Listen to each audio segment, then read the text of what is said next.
It's a pretty Thursday morning, our Friday of the week, essentially. So I'm going to slide the link to the presentation. If you don't have that open, I'm going to put that in the comments as well. That way you have it.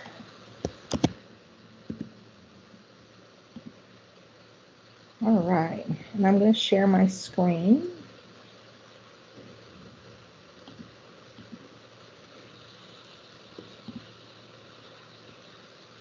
All right, so art and STEM, two things that can be somewhat difficult to slide in together. I'm Megan Charlton. I am the STEM coach at Jan Friesen at Beverly Hills Elementary. So I'm here at Beverly Hills today. So if announcements go off, I apologize ahead of time, just simply because different school hours and everything else. So little housekeeping things. Make sure that you have signed up on the Nisus link and registered. That way you get credit for being here today. Feel free to unmute, interrupt, share some ideas, share things that you've done in your classroom, because we want this to be really a session for you guys. That way you can take this and use it in your classroom immediately, or you can use it in the future, or you learn something from it. We also know that you guys are the experts in your fields, and we are not all necessarily, I know I'm not an artist per se, but I want you guys to know that you are the expert here, and I'm just here to support you. So our agenda today, we're going to explore a sample PBL. We're going to check out a new resource and maybe share some other ideas that you guys have. So I took this activity from an 8th grade art principle of defining the elements and principles of art and design and analyzing their relationships. So your local art gallery is hosting a 3D art exhibition, and they've asked for your help in designing a new sculpture for their next show using the 3D printer. So what do we know?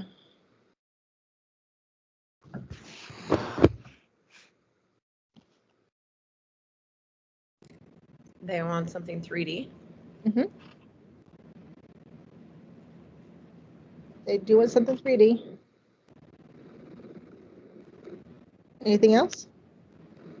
It's going to be They an want art. you to use the 3D printer. Mm-hmm. Okay. So they're making 3D. We're going to use the principles of design. They don't know that quite yet, but I'm sure you probably have better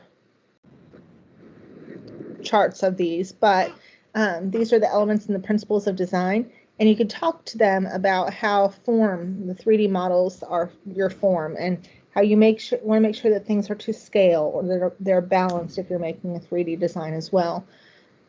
Making sure you're using the best shapes and forms to create your 3D objects. And they'll plan their sculpture by drawing it out on paper using a variety of shapes. You may want to have them tinker around with Tinkercad if they've never experienced it before first. I'm going to give you guys a chance to log into Tinkercad in just a second, and you can play around with it as well. But they can log into Tinkercad in your class, so it's automatically shared with you, and they can build their structure within Tinkercad itself. Some guidelines.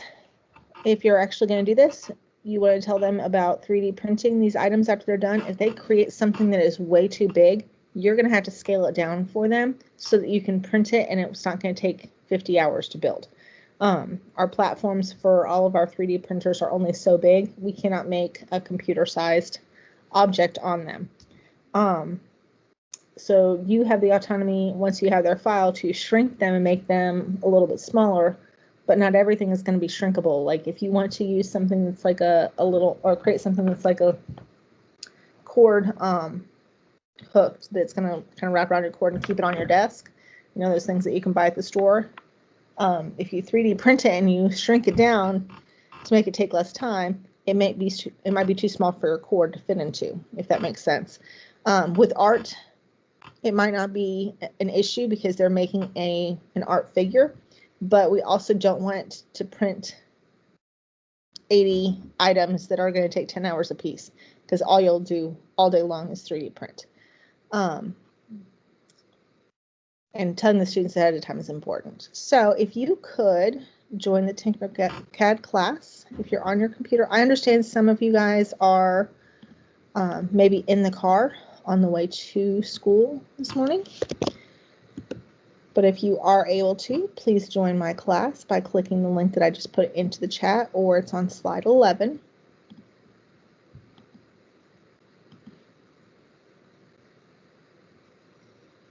It'll prompt you Should to we join with nickname or email or username? either way you want to do it. Okay. That's fine with me.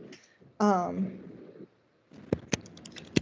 think I have this linked somehow in here to my school Google account, just simply because it's easier for me to remember that.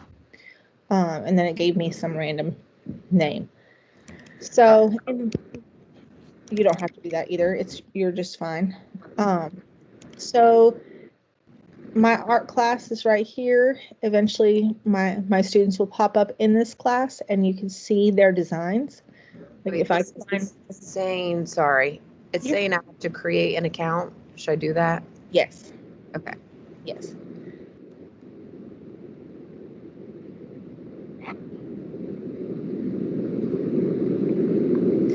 Have any of you 3D printed before? No, I have not. Okay. It's fun and the kids really enjoy it.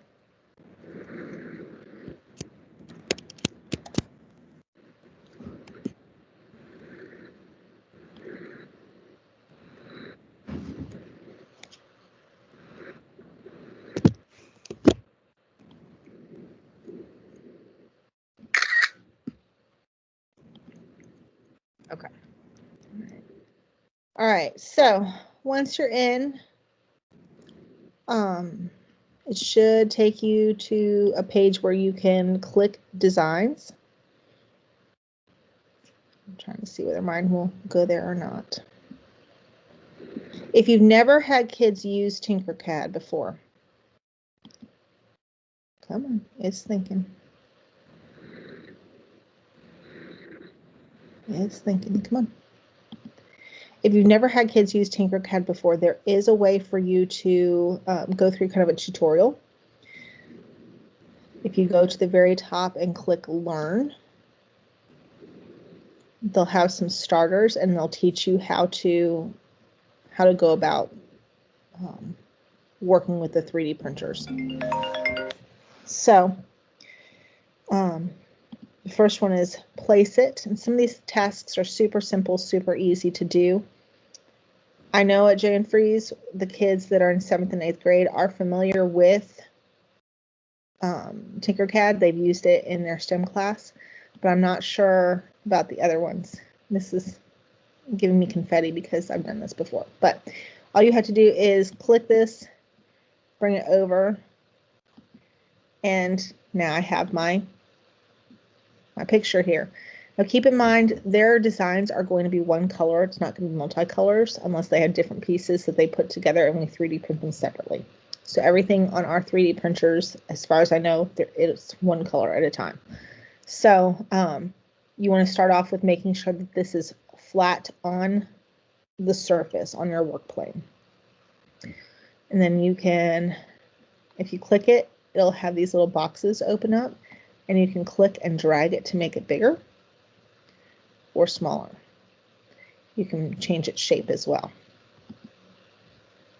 And then once you're done with that place it should prompt you to go on the left side. You can click continue.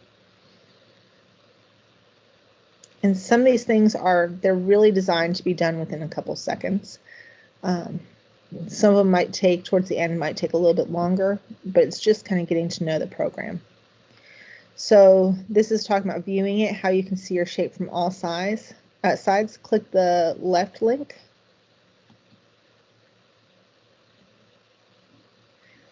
And try clicking different areas of the cube. Like I can make it look straight down at it. I can look at this side. I can look at a corner.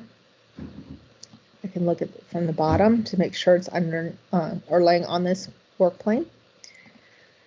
I can look at it from the corner or the side. It's really not going to have these little words on it. Those are just to kind of prompt you. You'll click next.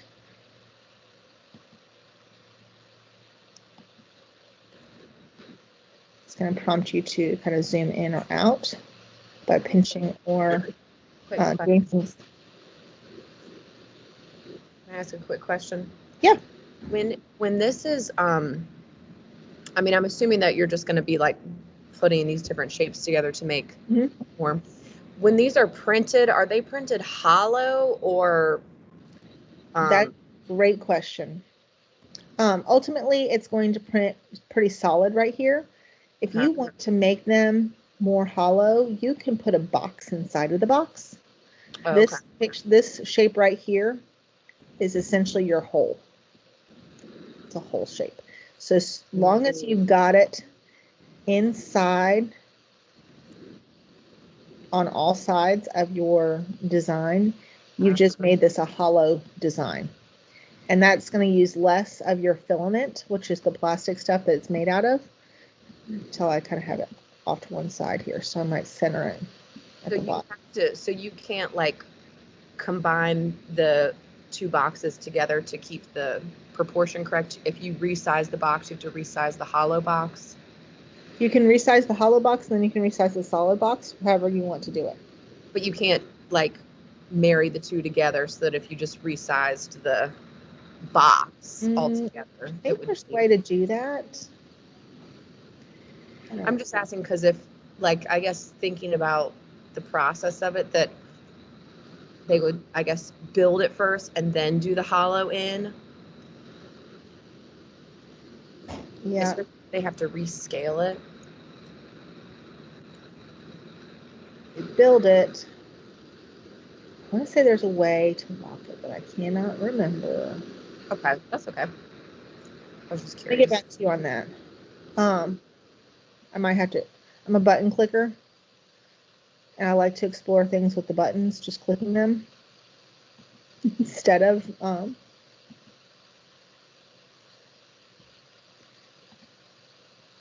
So if I'm looking at this from the top, by the way, do you see this little cone? That's going to make it go up higher or lift up higher. So if I take that out and I want to put, let's say, a cylinder on top, and I want to bring it up higher, I can lay my cylinder on top and build this out of it. I just have to make sure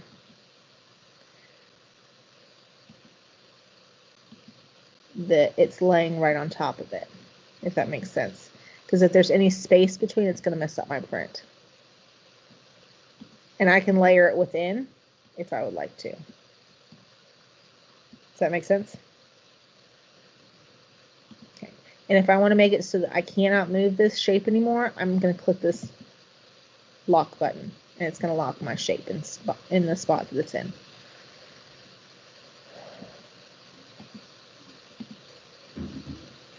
So anyway, there's a lot of different tutorials on here. It'll give them confetti to celebrate the fact that they've completed the next lesson and bring them on to the next one. They don't have to complete all the lessons. Once you've completed an activity, like this is one that I just did a couple minutes ago, just a simple shape so I could show you what you're going to do.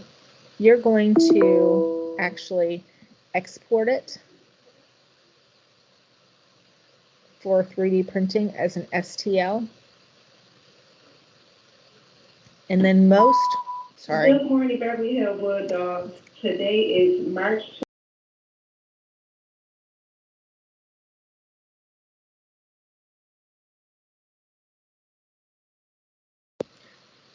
Go ahead and play around while announcements go on. I'm sorry. To the flag.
All right, so sorry. Every time announcements. But anyway, once you have that as an STL, depends on what program that you have to, or what 3D printers you have to go through. My 3D printers at, I say them like they're mine, at J & Freeze, we have 8 FlashForge printers. So I did in the slideshow put the link to the program that you'll have to download to your computer. The students will not be able to download it because it's not compatible with their Chromebooks, but you can download whatever software you will need. Your STEM coach will be able to tell you exactly which one that you need. Let me share. I need to share my whole screen for this one.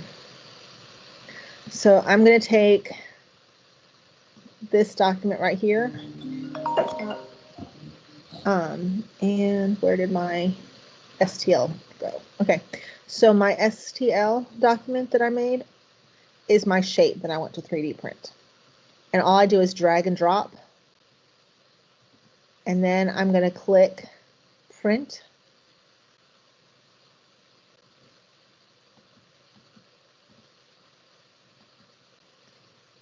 It's going to tell me that this print right here is going to take about 49 minutes. It's my estimated print time. So if I want to take it back and make it a little bit smaller, come on now. This program for Flash Print has some quirks in it that I'm not used to yet. Gonna make it a new project. I'm going to click scale. Come on. There it is. All right. So now I made it smaller. And now I'm going to try to press print. Now it's only going to take me 13 minutes. So just bringing it down just slightly reduces the amount of time. And then I can print these within just a couple minutes, if that makes sense.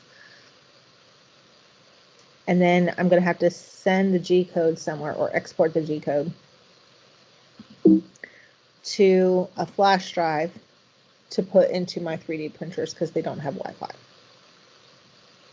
And for the student's name, I would put their name as the file name. That way I know exactly whose object I'm printing. And if you go to 3D print, ask your coach, like book your coach to come work with you and help you out with it, because it's a lot to go through quickly, especially if you've not done it before. They can definitely help you out from the very beginning, if that makes sense. Okay. Do you have any other questions? It's telling me that I have to have a code to get into this class from you. Or teacher, type the code your teacher shared to join that art class. Oh, I know what it's doing. It wanted you to form a like I clicked on, like I was able to make an account and log in, and I saw, and you had me, like I was in there. Mm-hmm. But then I don't know, it just keeps giving me this screen that says join class. If you click on the link in the wait, in the hold on. slideshow, does that? Maybe I need to do it after I had created the account. That's what I'm wondering. To me. Okay, so your class is art class. I see you. You're in there. Oh, I am? Okay. Yeah. So how come I can't see like what you're doing on my screen? Hold on, I unshared my screen. Can you see me now? If I go into art class, I see you and I see mine. You joined 14 minutes ago. So if you have any documents in here that you've made, it'll show up in your 3D designs. Oh, okay, so it's not, okay, I see. So it's, This is the teacher background. so I can't see what you were No, not unless I'm sharing my screen. making. Okay, I gotcha. Sorry. If I go, no, you're fine. If I go under my name, like these are all my documents that I've made. All the things that I've made. Okay, okay. I gotcha. So here's random sculpture, I guess you could say, that I created over here. And this sculpture thing, I can edit it by saying tinker this, or I can download it and throw it into the FlashForge application on my computer to get it ready to put on the 3D printer. But once, like if you have, you'll put all the files on an SD card. Once you have like 10 files on the SD card, it is super simple to just say, I want to put this one. All right, waiting a couple minutes for it to print, take it off. All right, go down to the next one. If that makes sense. Okay. I can show you real quick. Put this on. I'm going to turn my camera off for a second to take you on a walk. I'm going to show you the 3D printers like what we have. I have the same ones at my other school.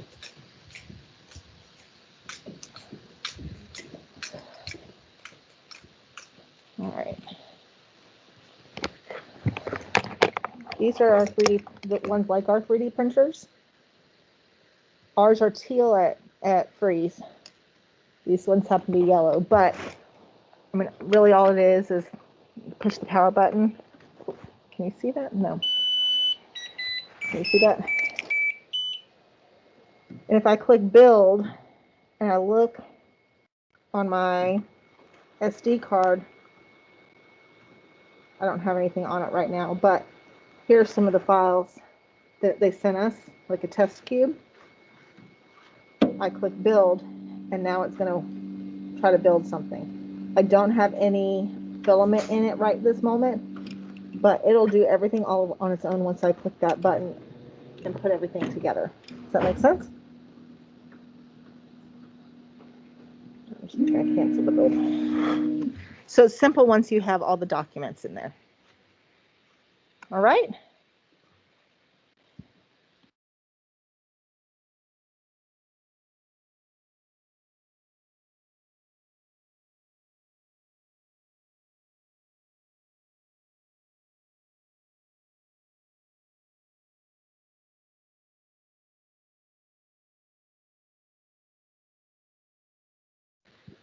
Sorry. Oh, I didn't turn it off. Let's turn it off. All right. So I encourage you to play around a little bit with Tinkercad. Try it, see what you like about it. If you need my help with anything, let me know. Your STEM coach will be able to help you as well. But we want to be here to support you. And this is just one way that we thought might be fun for you guys to do. It's got the online element. Your kids at home can design and send things in as well. And we can 3D print them and they can pick them up too. So, any other questions or ideas? Are you good to go? Can you give a ballpark estimate of how long it would take to print 60 projects? If you shrink them down to printing like 15, 20 minutes a piece, and we have 8 printers at Freeze, so we can, one of them's not working right now, but we could probably have them mostly done. Like once we have them on the flash drives, and I'm definitely willing to help you do that, just because I find it easier now than I used to. But that's your time-consuming process, is getting them from Tinkercad to flash print to the SD card. But once we have that, if they're all about 15 to 20 minutes, we could be done within a week. Wait, okay, so the time-consuming part. So really, we would need like 2 weeks to, once they're completed. if you take, like, hold on, share. Here. All right, so if you're here and you download them all to, as an STL to your computer, throw them in a folder and throw them into Google Drive and share that drive with me. I can take them and throw them into FlashPrint and put them back into the drive and be ready. And that's only going to take me a day or two at most.